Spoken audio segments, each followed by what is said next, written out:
Você já sentiu aquele desejo inexplicável de largar tudo e simplesmente se perder em algum canto do mundo? Aqueles lugares onde o tempo parece parar, a natureza fala mais alto e a alma encontra descanso. Hoje embarcaremos em uma jornada especial. Não é só sobre paisagens bonitas, é sobre sensações, histórias e a conexão profunda que certos lugares despertam na gente. E o melhor, não precisa nem sair de casa para isso.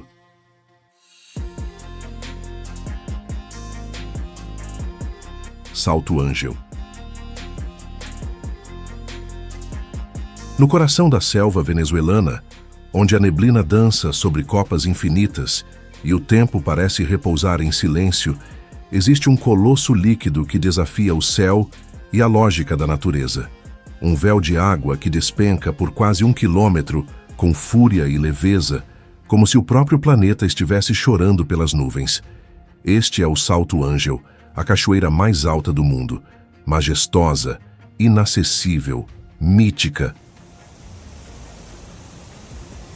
O Salto Ángel está localizado no Parque Nacional de Canaima, no estado de Bolívar, sudeste da Venezuela, uma das regiões mais isoladas da América do Sul. Ali, entre os misteriosos tepus, montanhas com topos achatados que parecem ter sido arrancadas de outro planeta, ergue-se o Ollantaytambo. É dessa montanha colossal que as águas do rio Churum se lançam ao vazio, em uma queda ininterrupta de 979 metros, com 807 metros de queda livre direta. Nenhuma outra queda d'água na Terra ousa cair de tão alto.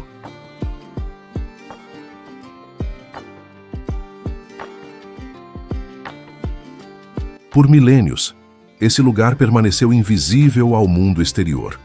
Conhecido apenas pelos povos indígenas da região, especialmente os Pemon, que chamavam a cachoeira de Querepacupai Meru, que significa queda de água do lugar mais profundo. Para eles, o Ollantaytambo é sagrado. É morada de espíritos antigos e forças que não pertencem à nossa compreensão. Ver o Salto Ángel não era apenas uma jornada geográfica, mas espiritual. Foi apenas no século XX que o mundo ouviu falar oficialmente dessa maravilha. Em 1933, um aviador norte-americano chamado Jimmy Angel sobrevoava a região à procura de jazidas de ouro. Seu avião, um monomotor metálico batizado de Flamingo, cruzou os céus enevoados do Ollantaytambo. Quando a cortina de nuvens se abriu, Angel viu o impossível, uma queda d'água que parecia cair do céu. Fascinado, tentou pousar no topo da montanha em 1937, mas seu avião ficou atolado no pântano do Tepuy. Ele e sua equipe caminharam por 11 dias até encontrar ajuda. O feito virou notícia e a cachoeira passou a ser chamada de Salto Ángel, em homenagem ao aviador que ousou tocar os deuses com asas de aço.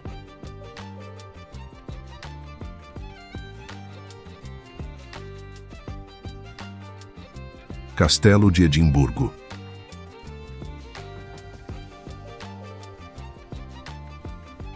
Situado no coração da capital escocesa, o castelo domina a paisagem urbana com sua presença imponente.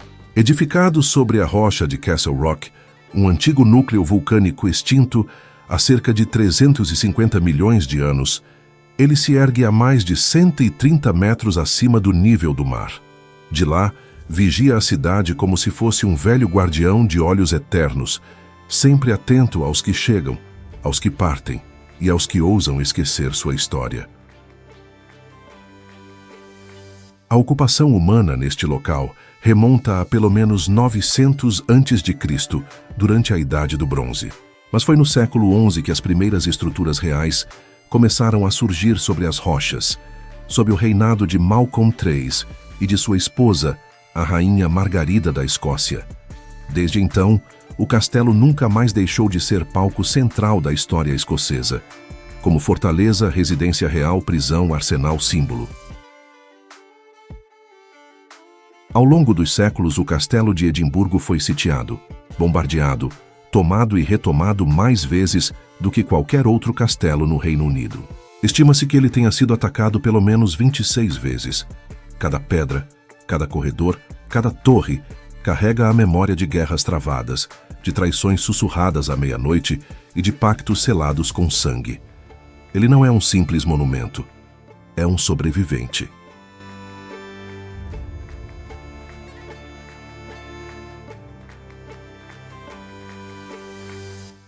No coração do castelo repousa a Capela de Santa Margarida, a estrutura mais antiga da cidade de Edimburgo.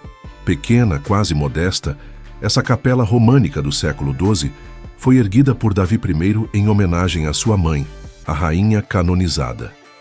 Sobreviveu a cercos e destruições, como se estivesse protegida por forças maiores que a pólvora ou a espada. Ainda hoje, em seu interior, respira-se uma paz que contrasta com a violência do passado ao redor. Mas o castelo não se resume a relíquias religiosas. É também lar das joias da coroa escocesa, o cetro, a espada e a coroa, usados na coroação dos monarcas da Escócia. Guardadas na Sala da Coroa, essas peças foram escondidas durante séculos após a união das coroas escocesa e inglesa em 1603.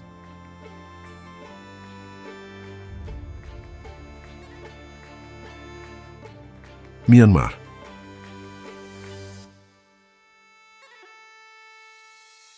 Entre o Himalaia e o Mar de Andamão, entre a Índia e a Tailândia, entre o passado e o presente, existe uma terra tão antiga quanto os deuses, tão complexa quanto a alma humana. Uma terra que já foi chamada de Reino Dourado, mas também de prisão invisível. Seu nome é Myanmar, ou como muitos ainda a conhecem, Birmânia.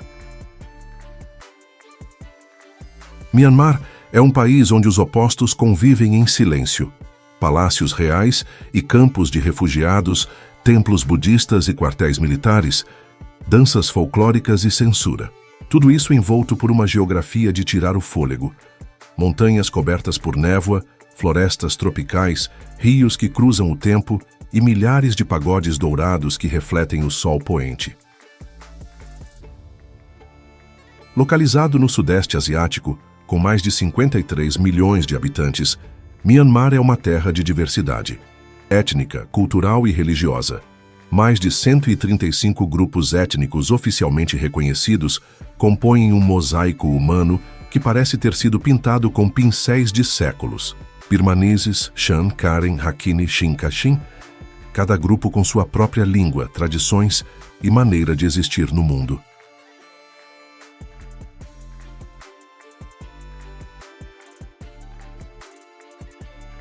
A história de Myanmar é longa, rica e marcada por ciclos de grandeza e sofrimento. No século XI, floresceu o reino de Pagan, uma civilização que construiu mais de 10.000 templos e estupas ao longo das margens do rio Ayeyarwady. Hoje, ainda restam mais de 2.000 dessas estruturas em Bagan, uma planície mágica que parece suspensa no tempo, onde balões sobrevoam as torres ao nascer do sol. Mas o brilho dourado da antiguidade não impediu as invasões e disputas. No século XIX, Myanmar foi colonizado pelos britânicos, após 3 guerras anglo-birmanesas. Incorporado à Índia Britânica, o país passou a ser administrado por mãos estrangeiras que pouco compreendiam seu povo e cultura. A colonização trouxe ferrovias, plantações de papoula e escolas inglesas, mas também trouxe a fragmentação da identidade nacional.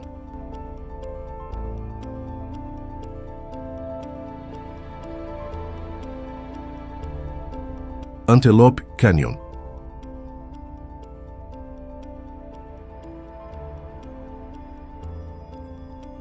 No coração do deserto do Arizona, esculpido pelo tempo, pelo vento e pela água, existe um lugar onde a terra parece sonhar. Um templo natural onde a luz dança entre as pedras e o silêncio sussurra histórias ancestrais. Este é o Antelope Canyon, um dos canyons mais fotogênicos e místicos do planeta. Um santuário esculpido em arenito. Localizado próximo à cidade de Page, dentro da nação Navajo, o Antelope Canyon não é apenas uma maravilha geológica, mas também um lugar sagrado para os povos indígenas que há séculos habitam essas terras áridas e vibrantes. Para os Navajo, ele é conhecido como Tse-Biganilini, que significa o lugar onde a água corre através das rochas. E é exatamente isso que ele é: um labirinto de paredes onduladas, coloridas em tons de laranja, vermelho, rosa e dourado, moldadas ao longo de milênios por inundações repentinas, tempestades e rios efêmeros. Cada curva, cada sulco na pedra, conta a história paciente da erosão, da persistência da água em esculpir o impossível.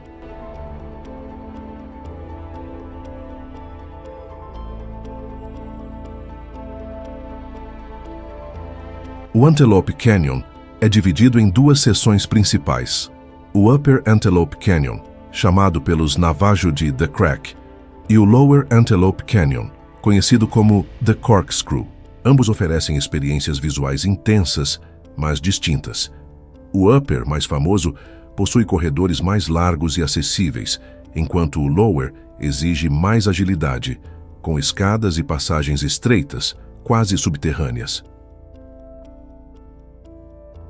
O espetáculo mais impressionante acontece quando a luz do sol penetra verticalmente pelas fendas superiores do cânion, criando feixes de luz que parecem tocar o chão como dedos divinos. Esses raios ocorrem com maior intensidade entre os meses de abril e outubro, especialmente ao meio-dia.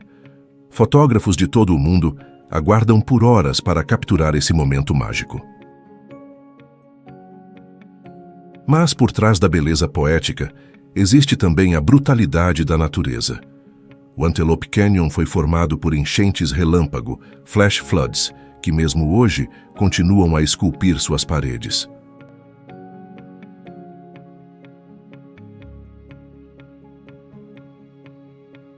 A formação do cânion começou há milhões de anos.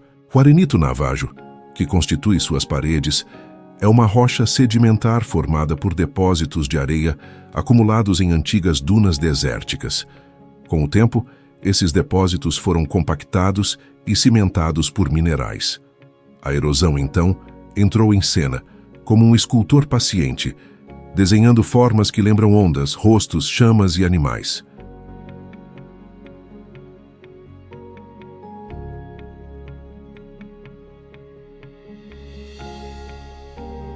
Montanha K2.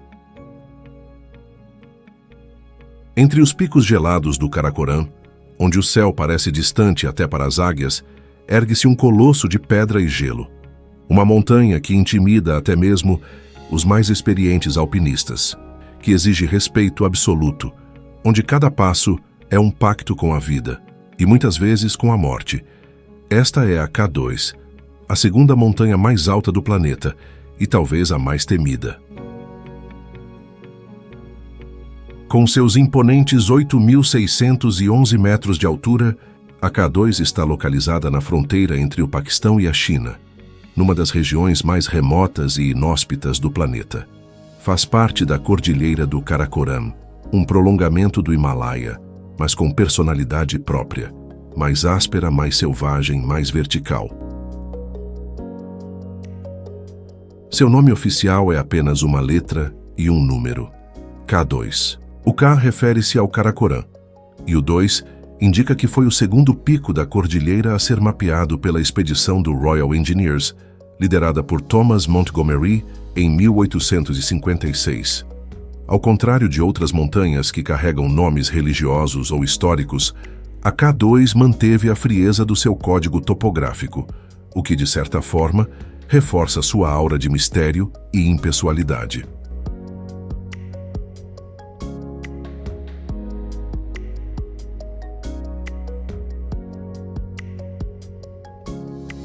Para os povos locais, no entanto, a montanha tem outros nomes. Os Bautis a chamam de Shogori, que significa Rei das Montanhas, um título merecido. Seu perfil piramidal perfeito e suas faces abruptas fazem da K2 uma obra-prima da geologia, uma catedral esculpida em gelo e rocha, onde o vento sopra como um sussurro dos deuses. Ao contrário do Everest, a K2 não possui rotas de ascensão fáceis. Não há encostas suaves, nem trilhas que permitam aclimatação gradual. Ela sobe de forma abrupta, quase hostil, exigindo preparo físico, psicológico e técnico extremos. Cada acampamento é uma trincheira contra a tempestade. Cada noite, um duelo contra a temperatura que pode cair abaixo de 40 graus Celsius. Os povos locais, como os Baltis e os Sherpas, tratam a montanha com reverência. Sabem de sua fúria e de sua beleza. Suas histórias são passadas de geração em geração. Histórias de alpinistas desaparecidos, de milagres improváveis, de promessas feitas ao pé do cume. Na K2, até o ateu mais convicto começa a duvidar da ausência de algo maior.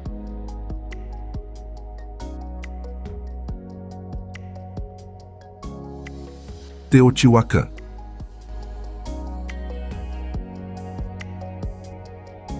Apenas a menção ao seu nome desperta mistério. Quem a construiu? Por quê? Para quê? Milhares de anos se passaram, e ainda hoje essas perguntas ecoam entre as avenidas alinhadas com os astros e as pirâmides monumentais. Teotihuacan é um enigma de pedra, uma cápsula de tempo, uma civilização que atingiu o esplendor e desapareceu. Localizada a cerca de 40 quilômetros ao nordeste da cidade do México, Teotihuacan foi, entre os séculos 1 e 7 d.C., uma das maiores cidades do mundo. Chegou a abrigar mais de 150 mil habitantes, um número impressionante para a época, comparável a Roma, Constantinopla e Xi'an. Com uma malha urbana planejada, sistemas hidráulicos e bairros étnicos, era um centro cosmopolita e espiritual. Seu nome, Teotihuacan, significa o lugar onde os deuses nasceram, um título dado pelos astecas séculos depois, quando já encontraram a cidade em ruínas. Eles acreditavam que ali havia ocorrido a criação do mundo, que ao caminhar entre as suas ruínas silenciosas, é fácil entender por quê. A espinha dorsal da cidade é a imensa Calçada dos Mortos, uma avenida cerimonial com mais de 2 quilômetros de extensão, ladeada por plataformas, palácios e templos. Ao norte, ergue-se a colossal Pirâmide da Lua, e ao sul, a Cidadela, onde se encontra o templo do deus Quetzalcóatl, a serpente emplumada. No centro, dominando a paisagem, a imponente Pirâmide do Sol, uma das maiores estruturas do tipo no mundo antigo. A Pirâmide do Sol é uma obra monumental, 65 metros de altura, construída sobre uma base de mais de 200 metros. Foi erguida em apenas um século, sem o uso de rodas ou ferramentas metálicas. Cada pedra foi carregada com a força humana. Seu alinhamento está perfeitamente sintonizado com o movimento do Sol. No equinócio, a sombra desaparece diante de seus degraus. E o que dizer da Pirâmide da Lua, com sua forma mais compacta e angular, que se alinha com o Cerro Gordo, a montanha ao fundo, como se fosse parte de um cenário celestial. Ali, acredita-se que eram realizados rituais dedicados a divindades femininas e à fertilidade da terra. Escavações revelaram oferendas preciosas, jaguares, águias, ossos humanos e objetos de obsidiana. Lumbini. No sopé da cordilheira do Himalaia, onde as planícies do sul do Nepal encontram o céu com humildade e silêncio, repousa um lugar sagrado. Um solo onde, segundo a tradição, o ser que transformaria a consciência da humanidade deu seus primeiros passos. Um jardim antigo, onde floresceram não apenas flores, mas ideias que atravessaram milênios. Esse lugar é Lumbini, o berço de Buda. Aqui, entre salgueiros e pedras ancestrais, nasceu Siddhartha Gautama, o príncipe que abandonaria seu trono para se tornar o iluminado. Aquele que deixaria um palácio para entender a dor, que trocaria o ouro por silêncio, que ensinaria o caminho do meio entre o desejo e a renúncia. Em Lumbini tudo começa, ou melhor, tudo desperta. Situada na região de Rupandehi, a cerca de 280 quilômetros a sudoeste de Katmandu, a cidade é considerada um dos 4 locais sagrados do budismo, ao lado de Bodh Gaya, Sarnath e Kushinagar. Mas entre todos, é aqui que a jornada começa, com o nascimento do Buda por volta do século VI a.C. Segundo os textos antigos, a rainha Maya Devi, esposa do rei Suddhodana do clã Shakya, estava a caminho da casa de seus pais quando entrou em trabalho de parto. Parou para descansar no jardim de Lumbini. Ali, entre as árvores floridas, deu à luz segurando o galho de uma árvore de sal. O recém-nascido, Siddhartha, teria dado 7 passos e declarado que era seu último nascimento. O silêncio do mundo teria se quebrado por um instante. Hoje, o jardim sagrado de Lumbini ainda guarda a árvore simbólica, e ao redor dela cresce o templo mais importante do complexo, o Templo de Maya Devi. Construído sobre as fundações de templos anteriores, ele abriga uma pedra marcada, considerada o ponto exato do nascimento de Buda, uma relíquia que, mesmo em sua simplicidade, emana reverência. Lumbini é também um experimento vivo de paz. Em 1978, as Nações Unidas e o governo do Nepal lançaram um ambicioso plano de desenvolvimento da área sagrada. O Plano Mestre de Lumbini, desenhado pelo arquiteto japonês Kenzo Tange, prevê uma zona de monastérios internacionais, jardins meditativos, lagos e trilhas contemplativas. A ideia: transformar Lumbini em um centro global de espiritualidade e coexistência.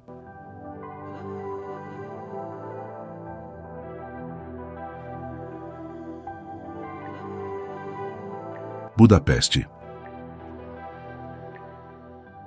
Budapeste não nasceu como uma cidade única. Ela é a fusão de 3: Buda, Peste e Óbuda. Cada uma com seu passado, sua paisagem, sua alma. Unificadas em 1873, formaram o que hoje é considerada uma das capitais mais belas do mundo. Uma metrópole onde o passado e o presente caminham lado a lado, refletidos nas águas calmas do rio. De um lado do Danúbio, Buda repousa majestosa sobre colinas verdes. É a parte mais antiga, nobre e contemplativa.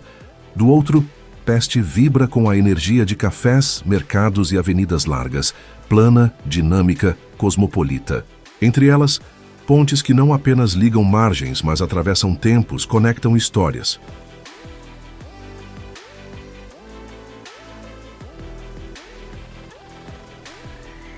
A Ponte das Correntes, a mais famosa de todas, foi a primeira a unir permanentemente Buda e Peste. Inaugurada em 1849, com seus leões esculpidos em pedra e sua elegância neoclássica, tornou-se símbolo da unidade nacional. Ao entardecer, suas luzes refletem no rio como se a cidade respirasse em ouro líquido. Dominando a colina de Buda, está o imponente Castelo de Buda, também conhecido como Palácio Real. Um complexo monumental que já foi residência de reis húngaros, quartel militar, museu e cenário de batalhas.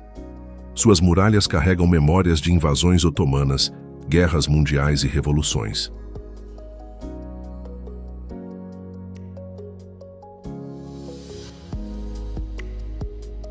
No alto da colina, o Bastião dos Pescadores parece saído de um conto de fadas. Com suas torres brancas e arcos góticos, oferece uma das vistas mais arrebatadoras de toda Budapeste. À sua frente, ergue-se a igreja de Matias, com telhado esmaltado em tons vibrantes e história que remonta ao século XIII. Ali, reis foram coroados. E hoje, turistas se maravilham. Descendo até as margens do Danúbio, um memorial silencioso chama a atenção. Os sapatos às margens do Danúbio. Uma fileira de sapatos de ferro fundido, lembrando os judeus executados ali durante a Segunda Guerra Mundial. São sapatos abandonados, como se seus donos tivessem desaparecido em meio ao vento. Um monumento à memória, à dor, à dignidade.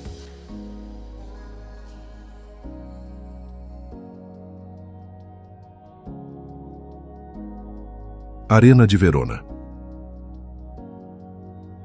No coração da cidade de Verona, onde os séculos se sobrepõem como camadas de poeira dourada sobre pedra antiga, ergue-se um monumento que não é apenas uma construção, mas um testemunho vivo da passagem do tempo. A Arena de Verona. Um colosso silencioso, circular que permanece de pé há quase 2000 anos, observando o mundo mudar ao seu redor, sem jamais mudar sua essência. Ela repousa com naturalidade na Piazza Bra, como se tivesse nascido ali, como se não tivesse sido construída, mas sim revelada pelo tempo. À sua volta o cotidiano gira, cafés, turistas, bicicletas, artistas de rua. Mas dentro dela, o tempo desacelera, o passado sussurra entre as pedras e algo profundo começa a vibrar. A Arena de Verona é mais do que ruínas, mais do que mármore desgastado ou degraus gastos pelos séculos. Ela é um espaço de memória coletiva, um local onde diferentes épocas se encontram e coexistem. Um anfiteatro que já foi palco de lutas, celebrações, silêncio e arte. Um organismo que respira história.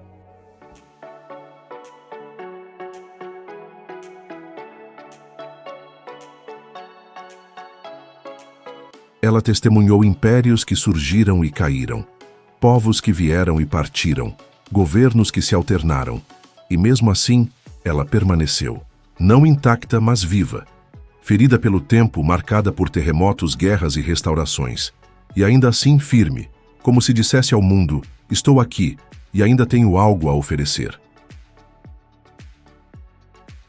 Ao longo de sua existência, a Arena já foi muitas coisas.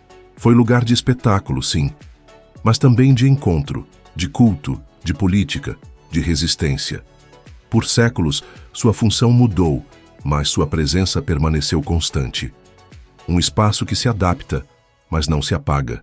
Um símbolo de permanência num mundo de impermanência.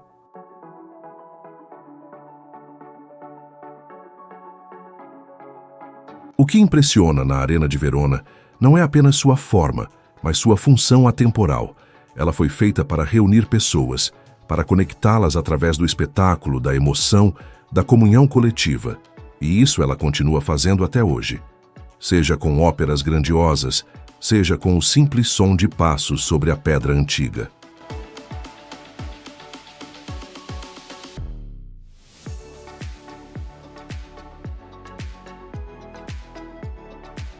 Butã. Em um recanto escondido entre as encostas do Himalaia, onde as nuvens tocam as montanhas e os ventos carregam orações, existe um lugar onde o tempo caminha devagar, onde a vida segue ritmos antigos e o progresso é medido em felicidade. Esse lugar tem nome, mas parece um sonho. Butão, o reino do trovão do dragão. Butão não é um país como os outros.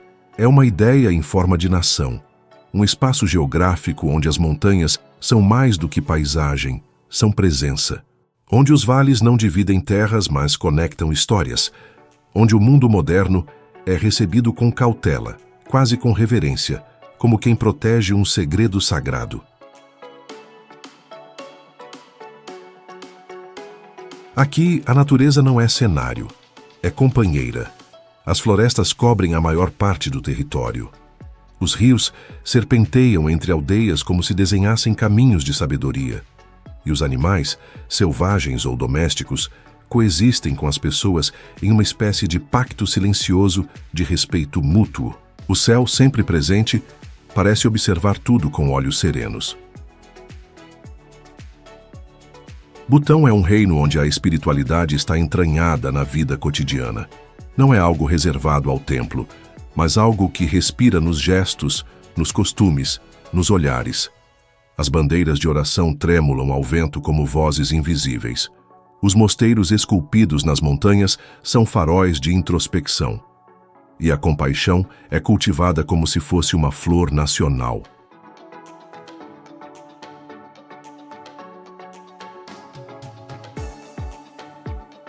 Nas cidades, não há pressa. Nas aldeias não há alarde. O silêncio é bem-vindo. O sorriso é natural. O passado não foi esquecido, mas sim integrado ao presente. Os trajes tradicionais ainda são usados com orgulho. As construções mantêm uma estética ancestral, como se cada casa quisesse conversar com as montanhas ao redor. O Butão optou por um caminho raro, o da preservação. Em vez de medir seu sucesso pelo produto interno bruto, adotou a felicidade interna bruta como filosofia de governo.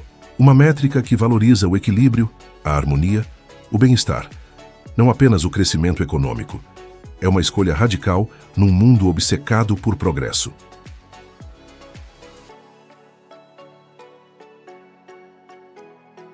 Munnar, Kerala. Há um lugar onde as colinas se cobrem de verde como se fossem cobertores trançados pelo vento, onde as manhãs nascem em meio à névoa e os dias se dissolvem lentamente entre folhas e silêncios. Um lugar onde o tempo parece não correr, mas flutuar. Esse lugar se chama Munnar. No alto das montanhas do estado de Kerala, no sul da Índia, Munnar repousa como um santuário natural. Um refúgio entre vales, curvas suaves, plantações que se perdem no horizonte. Tudo ali é verde. Tudo ali é paz. Tudo ali convida à quietude.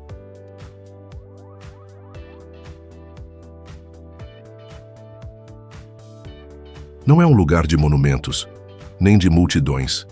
É um lugar de presença, de escuta, de contemplação, onde cada colina parece contar uma história antiga e cada estrada estreita é uma promessa de descoberta. Ali a paisagem não é só paisagem, é um estado de espírito. Munnar é o tipo de destino que não exige nada, não pede pressa, nem planejamento. Basta estar ali, respirar, observar, sentir o cheiro do chá, o frescor do ar, o som dos pássaros que rasgam o silêncio como pequenos poemas vivos. As plantações de chá moldam o cenário como ondas verdes que sobem e descem com leveza. Não há um padrão exato, apenas fluidez. Homens e mulheres trabalham entre os arbustos, com gestos repetidos e quase coreografados, como se fizessem parte da própria terra.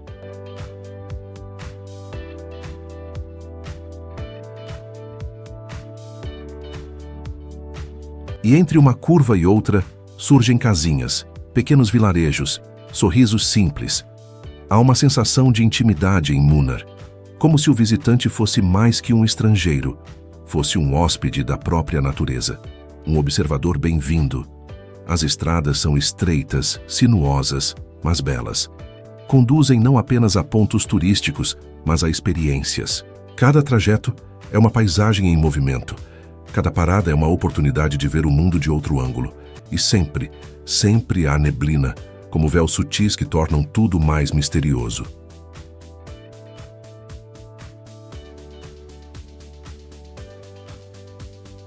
Paris.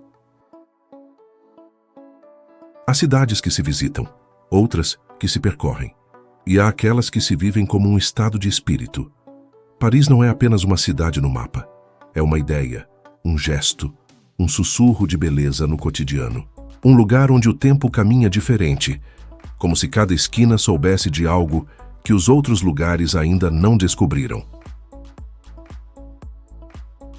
Situada nas margens do Sena, Paris pulsa entre o antigo e o eterno. Uma cidade que não precisa se exibir para ser lembrada. Ela apenas é. E por ser o que é, permanece em nós mesmos quando nos afastamos. Porque Paris não se visita. Ela nos visita cada vez que fechamos os olhos e pensamos no que é belo.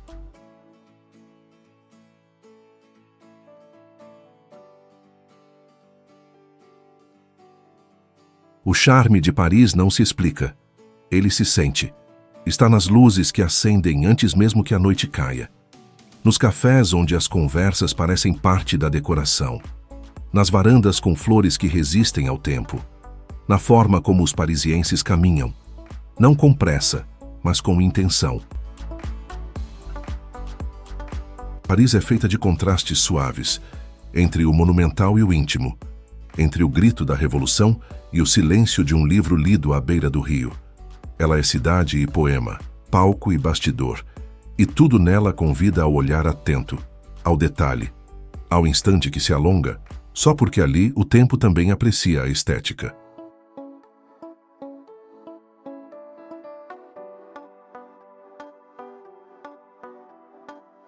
É uma cidade onde o passado ainda respira, mas não como memória estática, como presença viva. O passado em Paris não está apenas nos monumentos, mas na forma como se serve um café, na maneira como se abre um livro, na reverência que se dá ao que é simples. Tudo tem peso, tudo tem história. Paris é também um palco de encontros, de ideias, de visões de mundo. A cidade que inspirou pintores a verem diferente, escritores a sentirem mais fundo, filósofos a questionarem tudo. Não há lugar neutro em Paris. Tudo ali tem opinião, mesmo que dita em silêncio. Até as pedras da calçada parecem ter lido poesia.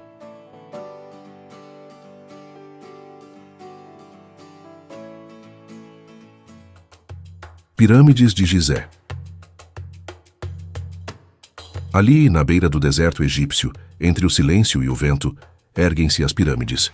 Não como ruínas, não como monumentos, mas como sentinelas da eternidade. Elas não pedem explicações, não oferecem respostas. Apenas estão, firmes, silenciosas, imensas. As pirâmides de Gizé não são apenas estruturas de pedra. São ideias materializadas, sonhos em forma de geometria. São o testemunho de uma civilização que olhou para o céu e quis tocar o infinito. Uma tentativa humana de dialogar com os deuses, com a morte, com o próprio destino.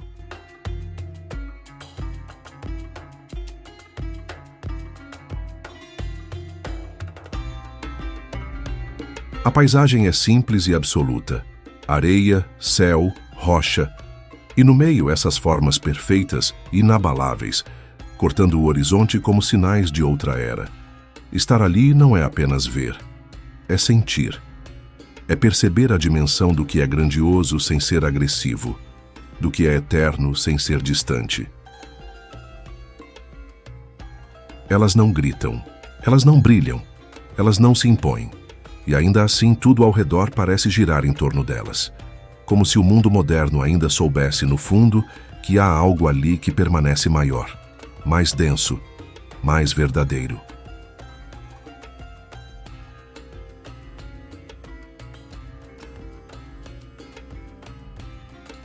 O tempo não as venceu, a chuva não as apagou, a guerra não as derrubou, a ignorância não as ocultou. Estão ali como estavam há milênios, mudam de cor ao longo do dia. Absorvem o sol, o silêncio, a poeira do deserto, mas seguem intactas no essencial. Cada ângulo revela uma nova sensação. De longe, são quase abstratas. De perto, são colossais. Cada bloco de pedra conta uma história que não se ouve com os ouvidos, mas com a pele, com o coração, com a parte mais ancestral da mente. Os viajantes que chegam a Gizé não vêm apenas para observar, vêm para recordar, mesmo que nunca tenham estado ali antes, porque diante das pirâmides, algo desperta. Uma memória antiga, um sentimento de que pertencemos a algo maior, mais antigo, mais profundo.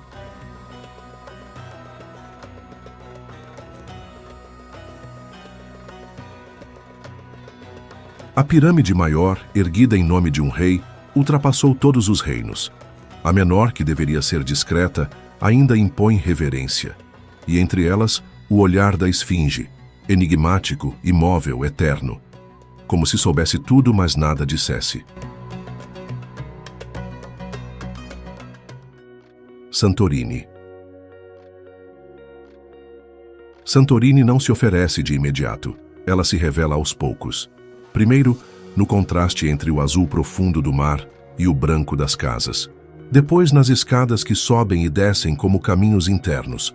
E, por fim, no horizonte que nunca se cansa de existir. Nada parece reto ou previsível. Tudo é curva, dobra, inclinação. As ruas se contorcem como se acompanhassem a respiração da própria ilha. O tempo ali não é cronológico, é circular. É como se o dia não corresse, mas girasse lentamente em torno da luz. Santorini é feita de luz, mas não uma luz qualquer. É uma luz que dança, que escorrega sobre os muros brancos, que tinge o céu de dourado ao entardecer, que beija as águas com ternura ao amanhecer. É uma luz que parece ter sido inventada ali.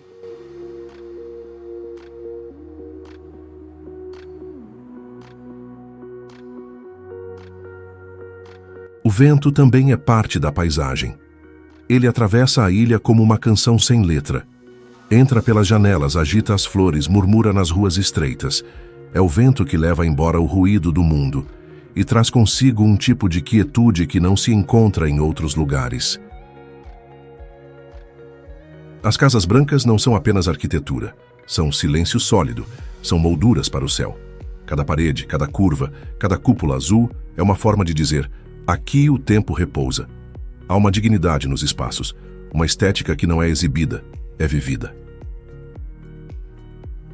A ilha recortada pela força de antigos vulcões tem em si a beleza da destruição convertida em harmonia.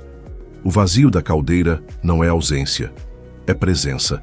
Um espaço de contemplação, um lembrete de que a terra também respira, também sente, também se transforma.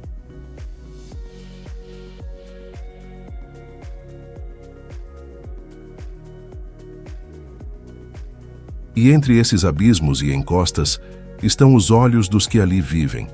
Olhares profundos, acostumados à vastidão. Pessoas que não se apressam, que não gritam, que compreendem que há coisas que não precisam ser ditas, que o azul do mar responde por elas.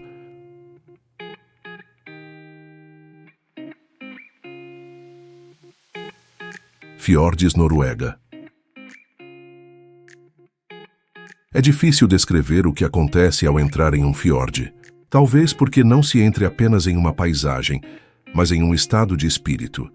As encostas parecem subir infinitamente, como paredes de um templo natural.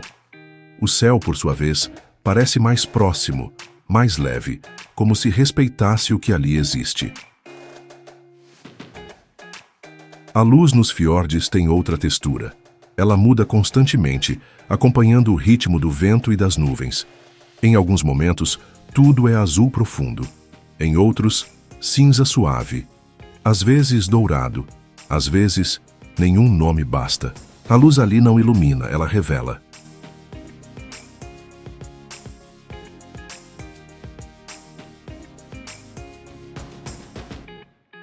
As águas frias e imensas correm silenciosamente entre as montanhas. Não há ondas, não há pressa. O fiorde se move com elegância milenar, como se soubesse que não há destino a alcançar, apenas paisagens a atravessar. Navegar por um fiorde é como flutuar por dentro de um suspiro. As montanhas que margeiam os fiordes não são apenas altas, são verticais, são sólidas, são antigas, e mesmo assim parecem suaves, como se, apesar de sua força, tivessem aprendido a não esmagar o olhar, mas a conduzi-lo. São gigantes que não intimidam, acolhem.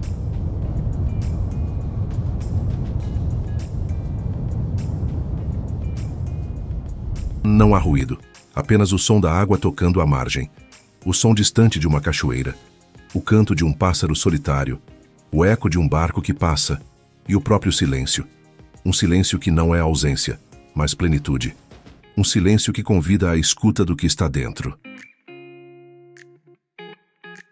Os fiordes não contam histórias com palavras. Eles contam com formas, texturas, atmosferas. Cada curva, cada penhasco, cada sombra é um parágrafo de um texto que se lê com a alma. E não há pressa para virar a página, porque ali o tempo também aprende a respirar.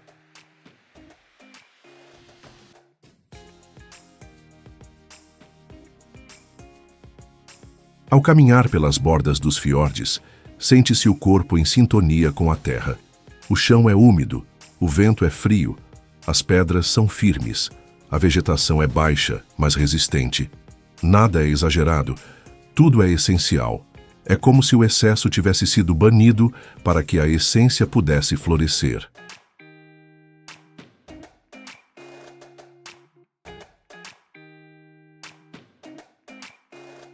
Rio de Janeiro. O rio é moldado pela curva. Nada ali é reto, previsível, contido. A cidade serpenteia, se dobra, se expande. As montanhas surgem no meio da metrópole. As praias se estendem como salas abertas para o mundo. E entre uma coisa e outra, há becos, vielas, ladeiras, calçadões. No coração da cidade, pulsa o centro histórico, com igrejas, casarões coloniais e praças que testemunharam o nascimento do Brasil moderno. Em seus bairros, cada um com identidade própria, convivem histórias, linguagens, cheiros e hábitos distintos. O Rio é Copacabana com seus prédios Art Deco e seu calçadão icônico. É Ipanema com suas tardes douradas e domingos de futebol na areia. É o Leme, o Leblon, o Arpoador.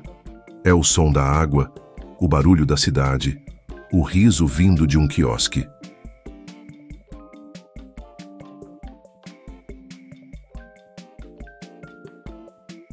Mas o Rio também é Santa Teresa com seus bondes amarelos, suas ladeiras cobertas de grafite, suas casas com alma. É o centro com seus teatros centenários, suas esquinas onde ainda se escuta chorinho. É a Lapa com seus arcos e sua noite elétrica. É o samba nas rodas, o funk nos bailes, o maracatu nos cortejos, o jazz nos porões, o pagode na laje. O Rio é o lugar onde a música nunca morre, onde cada bairro tem seu ritmo, cada voz sua melodia, cada festa seu batuque.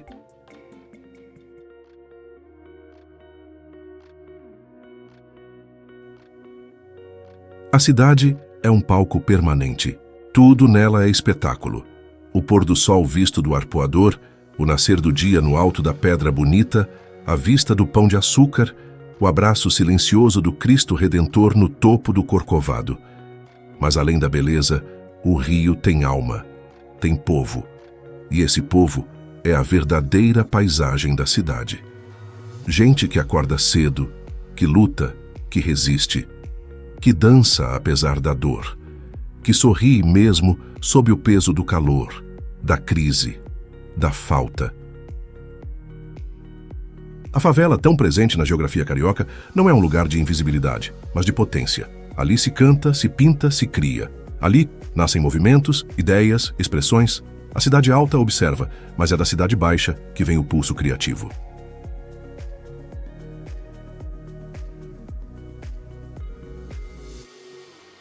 Vesúvio.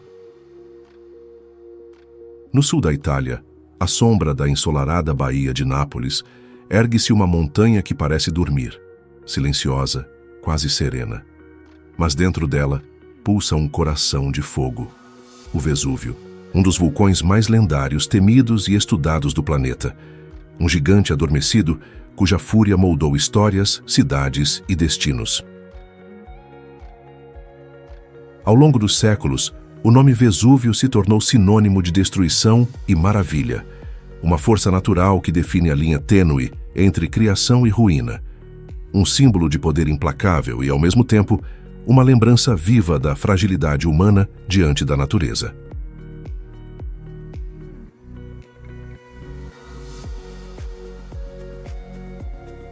A história do Vesúvio remonta a milhões de anos, quando as placas tectônicas da África e da Eurásia começaram sua dança incessante sob a crosta terrestre.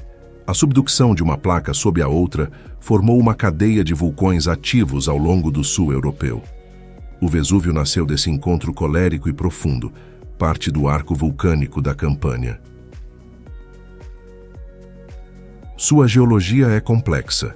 É um estratovulcão, formado por camadas alternadas de lava endurecida, cinzas vulcânicas e pedras pomes.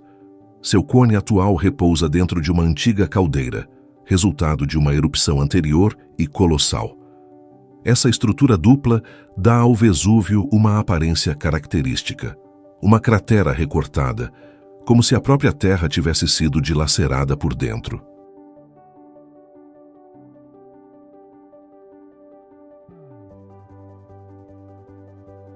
Mas o que fez do Vesúvio uma lenda não foi sua origem geológica. Foi um dia específico, um momento cristalizado na memória coletiva da humanidade. O dia 24 de agosto do ano 79 d.C., quando ele entrou em erupção com uma violência tão absurda que 2 cidades inteiras foram apagadas do mapa. Pompeia e Herculano. Naquele dia fatídico, o céu escureceu ao meio-dia. A terra tremeu. As colinas vibraram com um som ensurdecedor. Testemunhas disseram que parecia o fim do mundo. Uma nuvem de cinzas subiu a dezenas de quilômetros de altura, espalhando uma escuridão sufocante sobre a região.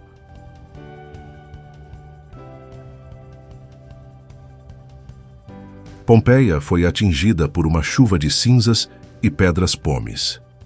Em poucas horas, a cidade estava soterrada. Milhares de pessoas morreram sufocadas, apanhadas em seus últimos momentos.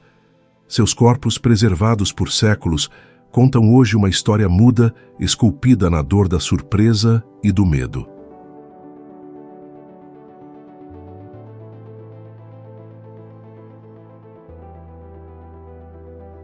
Monte Everest. Ele se ergue além das nuvens, além dos mitos, além dos limites do corpo humano. Um colosso de gelo e pedra que toca o céu. O Monte Everest, a montanha mais alta da Terra. Uma entidade geográfica, espiritual e simbólica que há séculos desafia a mente, o corpo e a alma dos que ousam enfrentá-la. Com 8.848,86 metros acima do nível do mar, o Everest não é apenas o topo do mundo. Ele é o limite entre o possível e o impossível. Uma montanha que parece não ter sido feita para ser conquistada, mas admirada, temida, respeitada. Um lugar onde o ar é rarefeito e a vida humana se equilibra em um fio tênue entre a ambição e a morte.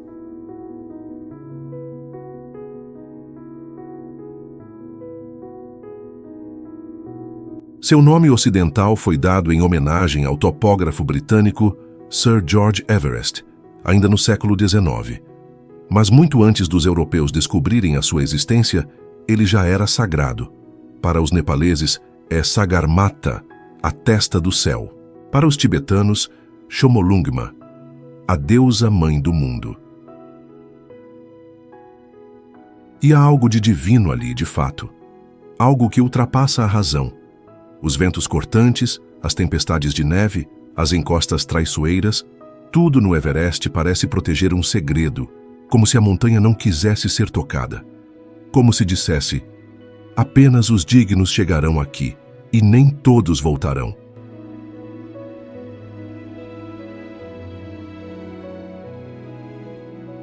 A história geológica do Everest começou há cerca de 50 milhões de anos, quando a placa tectônica da Índia colidiu com a placa eurasiática. O choque violento ergueu lentamente os Himalaias e, com eles, o Everest. O que antes era o leito de um oceano ancestral, hoje é a espinha dorsal da Ásia.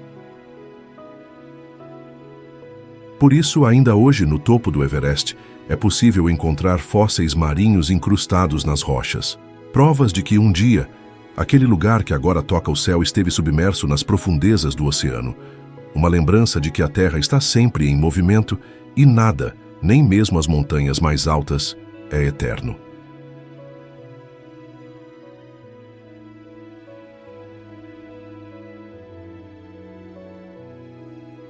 Mas foi só em 1953 que o impossível se tornou possível. Em 29 de maio daquele ano, o neozelandês Edmund Hillary e o Sherpa Tenzing Norgay alcançaram o cume do Everest pela primeira vez. A notícia correu o mundo. O homem havia tocado o céu, que a montanha, até então invicta, ganhava seus primeiros conquistadores. Mas a vitória teve um custo.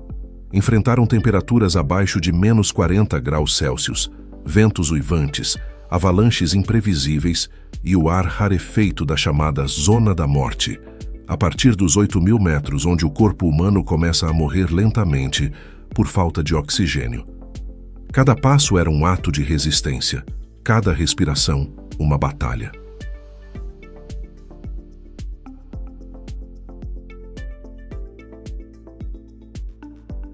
Tunnel of Love, Klevan. No coração verde da Ucrânia, em uma vila pacata chamada Klevan, existe um lugar onde a natureza parece ter se dobrado aos caprichos do amor. Um túnel vivo, moldado por árvores que se entrelaçam como braços diamantes, formando um corredor de folhas que se estende por quilômetros. É conhecido no mundo como Tunnel of Love, o túnel do amor. A cada estação do ano, esse túnel se transforma. Na primavera, veste-se de um verde vibrante, onde a luz do sol dança entre as folhas frescas. No outono, pinta-se em tons dourados e carmesins, como se fosse um quadro impressionista em movimento. No inverno, coberto de neve, parece uma passagem para outro mundo. E no verão ele respira, com o calor e a luz que só os apaixonados compreendem.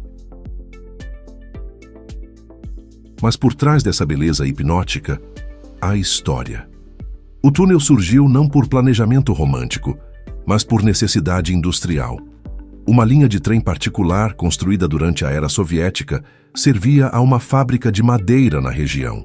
Os trilhos precisavam ser protegidos do clima, e a vegetação foi deixada crescer livremente ao seu redor, moldada apenas pela passagem regular do trem.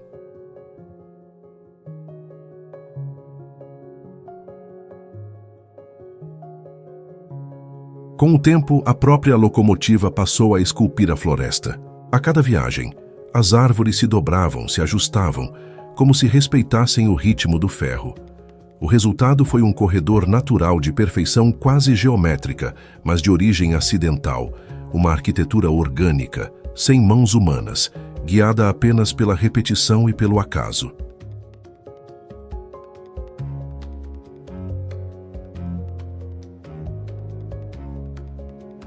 A linha férrea ainda está em funcionamento, mas hoje é usada de forma esporádica. Quando o trem não passa, o silêncio domina, e o túnel transforma-se em santuário. Casais caminham de mãos dadas, fotógrafos tentam capturar sua alma, sonhadores se perdem em suas curvas suaves. Ele deixou de ser apenas um trilho, tornou-se símbolo.